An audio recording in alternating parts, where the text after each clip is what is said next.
Hello VNS જૂના બીકોમના વિદ્યાર્થી મિત્રો કેમ છો? આપ સૌ મજામાં છો? ચાણક્ય કોમર્સ ક્લાસમાં આપનું સ્વાગત છે. આપણે જોઈ રહ્યા છે ટીવાય બીકોમ સેમ 6 પેપર નંબર 8, જેમાં આપણે સમતોલ બિંદુનું ટ્રેલર પૂરું પાડ્યું છે. હજુ કંઈ બાકી હોય તો આપણે આજે જોવાના છે. એક જ દિવસમાં ભરપેટ જમવાથી આપણને અપચો થઈ શકે, એટલે આપણે ધીમે ધીમે બધા જ પ્રકારનું ઝેર પીવાના છે. આપણે નવું જ છે ને, એટલે ઝેર જેવું જ લાગે, અને પછી સમજ પડી પછી તો બધું અમૃત જેવું જ લાગે. હા, મારા માટે રમત ની વાત એવું કે ને પછી એટલે પેલું થોડું ઝેર જેવું હતું, પેટમાં પચતા બધું જ તમને અમૃત જેવું લાગવાનું છે. જો કોઈ બાકી હોય તો આપણે એ જોવાના છે. આ છે સૌપ્રથમ તો તમને થોડું યાદ કરી દે ઝાંખી ઝલકમાં કે વેચાણ માઇનસ ચલિત ખર્ચ જે આવે તે ફાળો, સાળો નહીં માત્ર ફાળો, જે આવે તે સ્થિર ખર્ચ. આવું બધું તમે લખેલું છે કે ભાઈ નમૂનો આ એન્ટીબાયોટિક દવા છે, કોઈ પણ સૂત્ર સમજ નહીં પડે, આનો ઉપયોગ કરો, તમને તમારો જવાબ 100% આપવાનો જ છે. સૂત્ર જોયું હતું આપણે પીવીઆર નું, ત્યાર પછી સમતૂર બિંદુ રૂપિયામાં, સલામતી ગાળો રૂપિયામાં, સૂત્ર આપણે જોઈ ગયા છે. પીવીઆર નો જવાબ ટકામાં લખવાનો યાદ છે ને, સૂત્ર ફાળો છેદમાં વેચાણ ગુણ્યા 100. તો હજુ એક સૂત્ર બાકી છે પીવીઆર નું, કેવું છે? તો પીવીઆર માં સૂત્ર છે બીજું એક નફામાં ફેરફાર છેદમાં વેચાણમાં ફેરફાર ગુણ્યા 100. આનો ક્યારે ઉપયોગ કરવાનો? જ્યારે તમને 2 વર્ષની માહિતી આપે. ક્યારે? જ્યારે 2 વર્ષની માહિતી આપે ત્યારે આનો ઉપયોગ કરવાનો છે.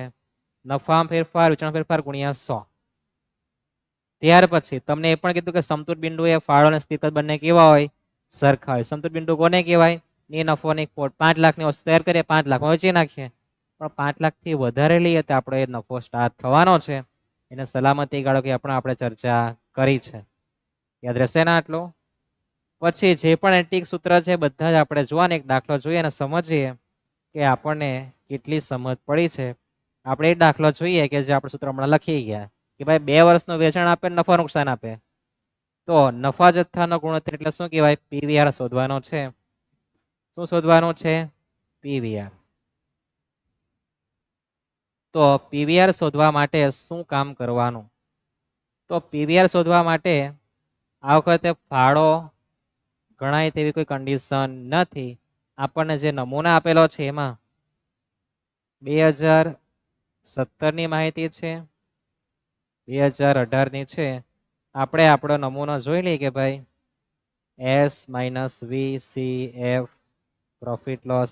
એસ એટલે વેચાણ, ચલિત ખર્ચ દેખાવ દરેકને, કિતાબ થોડું નાનું કરી દે તમને દેખાય તે રીતના. ઓકે, હવે દરેક દેખાતું હશે, માની લઈએ આપણે કે તમને સમજાઈ ગયું છે. થઈ ગયું આટલું? તો આપણી પર વેચાણ છે 2017 નું કેટલું છે? 60,000. 18 નું કેટલું છે? 84,000. 2017 માં આપણે 2,000 રૂપિયાની ખોટ ખાધી છે, 18 માં આપણે 4,000 રૂપિયાનો નફો કર્યો છે. આવું કઈ તમને આપેલું છે, દેખાયું ને? હવે આપણે નક્કી કરીએ કે પીવીઆર એટલે ફાળો છેદમાં વેચાણ ગુણ્યા 100. લા ભાઈ આગળ કઈ ગણાય તેવું જ નહીં મળે. તો તમને 2 વર્ષની માહિતી આપે આ પ્રકારે, માત્ર વેચાણ નફો આપી દીધો હોય તો તમારે પીવીઆર માં શું લખવાનું? નફામાં ફેરફાર. શું લખવાનું? નફામાં ફેરફાર છેદમાં વેચાણમાં ફેરફાર, અને પીવીઆર શોધવા માટે ગુણ્યા 100 કરવા પડે.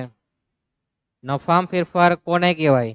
તો નફામાં ફેરફાર માટે યાદ રાખવાનું કે આપણા જે બે નફા નુકસાનની માહિતી આપી ને એ જોવાની.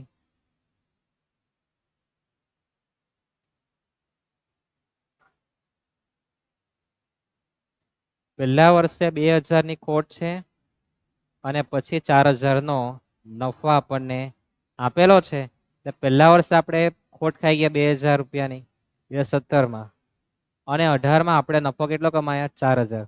તો ગયા વર્ષની ખોટ પણ આપણે એને શું કરી હશે? માંડી વાળી હશે. એનો મતલબ કે 2018 માં મારો 6,000 નફો હશે, જેની સામે 2,000 રૂપિયાની આ મેં ટીચર પૂરું કર્યું. પણ આવું નહીં સમજાય એના માટે એક ટૂંકો રસ્તો છે. નફામાં ફેરફાર જોઈએ તો શું કરવાનું? તો એક નફો કે નુકસાન હોય, આ નુકસાન છે પેલો નફો છે, તો એને પ્લસ કરી દેવાનું. શું કરી દેવાનું? પ્લસ. 4 ને 2 6. નફામાં ફેરફાર કેટલો? 6000. સમજાય? એક્ઝામ્પલ તરીકે આ બંને નફો હોય 2000 અને 4000, તો નફામાં ફેરફાર કેટલો લખવાનો? 2000. ખ્યાલ આવે? ધારો કે આ બંને ખોટ હોય, 2000 બી ખોટ છે અને 4000 બી ખોટ છે. નફામાં બંને નફા હોય તો એ માઇનસ કરી નાખવાનું, બંને નુકસાન હોય તો એ માઇનસ કરી નાખવાનું. નફામાં ફેરફાર કેટલા આવે? 2000. પણ યા શું રાખવાનું? એક નુકસાન, બીજું નફો હોય તો એને આપણે પ્લસ કરી દેવાનું. બે પુરુષના લગ્ન નહીં થાય, બે સ્ત્રીના લગ્ન નહીં થાય, થતાંય તે બધું ગેરમાન્ય છે, બરાબર? બહુ માથા પર નહીં લેવું, આપણે સમજતા છે. સ્ત્રી પુરુષના લગ્ન થાય તો એક નફો ને એક નુકસાન હોય તો પ્લસ કરવા જવાનું, બાકી માઇનસ કરી નાખવાનું. આ ટૂંકું ને ટચ યાદ રહેશે. આ નફો નુકસાન છે, પ્લસ કરી દો. કેટલો નફામાં ફેરફાર? 6000. વેચાણમાં 60 ને 84, 84 માઇનસ 60 કરો, કેટલા આવે?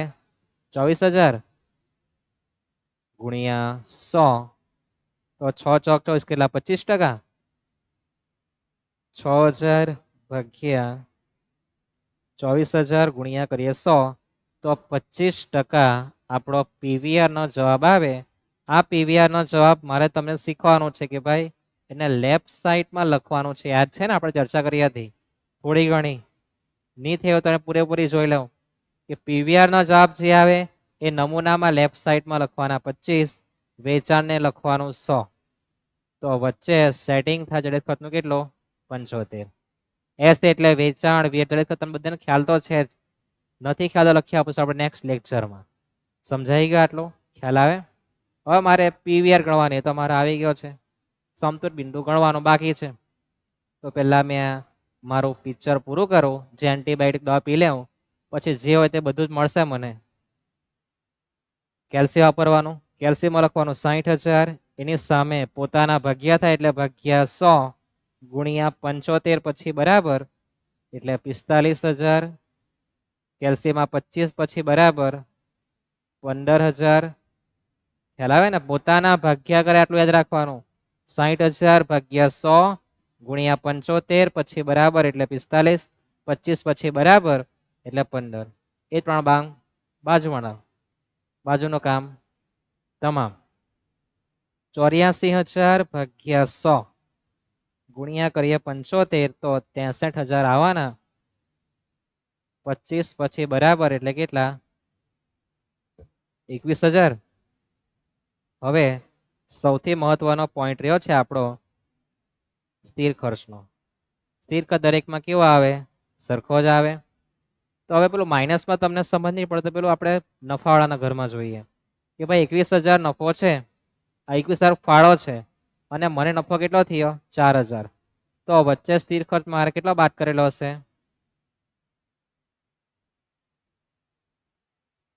17000. 21000 માઇનસ કરો 4000, તો કેટલો સ્થિર ખર્ચ છે? 17. સમજાય? પછી આમાં ખબર નહીં પડે તો આપણે સીધો લખી દઈએ. સ્થિર ખર્ચ બધામાં સરખો જ રહે. 15 માઇનસ 17 કરો, આવી ગયા 2000 રૂપિયાની ખોટ. તો આ રીતના તમારે એને સેટઅપ કરવાનું છે.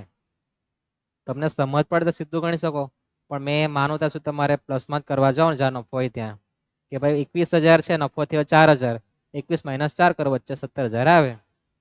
એ સ્થિર ખર્ચ અહીં લખવાનું. 15 માઇનસ 17 તો -2 સાબિત થવા જોઈએ. સમજાઈ ગયું? હવે મારે ગણવાનું છે સમતુલ બિંદુ. શું ગણવાનું છે? સમતુલ બિંદુ. શામાં? સૂચના નહીં આપે તો રૂપિયામાં ગણવાનું. સમતુલ બિંદુ રૂપિયામાં સ્થિર ખર્ચ છેદમાં પીવીઆર. કોઈની ઈચ્છા હોય તો એફ છેદમાં પીવીઆર. 100 કેમ નહીં લખે સાહેબ? તમે બતાવો ને. 100 કેમ નથી લખવાના તે? એફ એટલે આપણો સ્થિર ખર્ચો કેટલો છે? કેટલો છે? 17000. પીવીઆર કેટલો છે? 25%. તો જે ટકા લખીએ તો આપણે ગુણ્યા 100 નું કામ છે, જેવું લખીએ તેવું કામ કેલ્સીમાં. 17000 ભાગ્યા 25% એટલે કેટલા? 68000. તો સમતુલ બિંદુ એ આપણું વેચાણ 68000 રૂપિયા આવવાનું છે. કેટલા રૂપિયા? 68,000. શું આવે? સમતુલ બિંદુએ વેચાણ. આપણે અહીંયા 2 માર્ક પૂરા. ખ્યાલ આવે? સમજાય આટલું? તો આપણે થોડી ઘણી સમજૂતી બાકી રાખેલી તે પણ આપણે પૂરી કરી છે. એક દાખલો આપણે જોયો છે. મળીએ આપણે નેક્સ્ટ દાખલામાં, જેમાં આપણે ફરી પાછું ચર્ચા કરીશું ને આગળ જઈશું. આ ચેપ્ટર પહેલા પૂરું કરીશું, પ્લસ પરિવર્તન, પછી આપણું રોકડ અંદાજપત્ર. સબસ્ક્રાઇબ કરવાનું બિલકુલ નહીં ભૂલતા. કેમ? તો તમને બધા દાખલા સમયસર મળી જાય. પછી એવું નહીં થાય કે પછી પાણી વેચાણ તમે પાળ બાંધવા બેસો, અથવા તમે પેલો 400-500 માં કોઈ સિલેબસ લેવા જાઓ, ટ્યુશન ફી ભરી આવો, એ બહુ હાનિકારક તમારા માટે છે. તમે જ્યારે ટાઈમ મળે ત્યારે તમે જોઈ લો અને સમજી લો. અને એકવાર જોયો પછી તમારે ફરી પાછું નહીં જોવાનું. કેમ નહીં જોવાનું? કામ કેમ કે સમજ શક્તિ આપણી ઘટવા માંડે. એકને એક વસ્તુ આપણે 10-15 કરીએ તો આપણી કળા તો આવી જાય, પણ આપણું આઈક્યુ લેવલ ઘટવા માંડે. યાદ રાખજો આ. સીતારામ.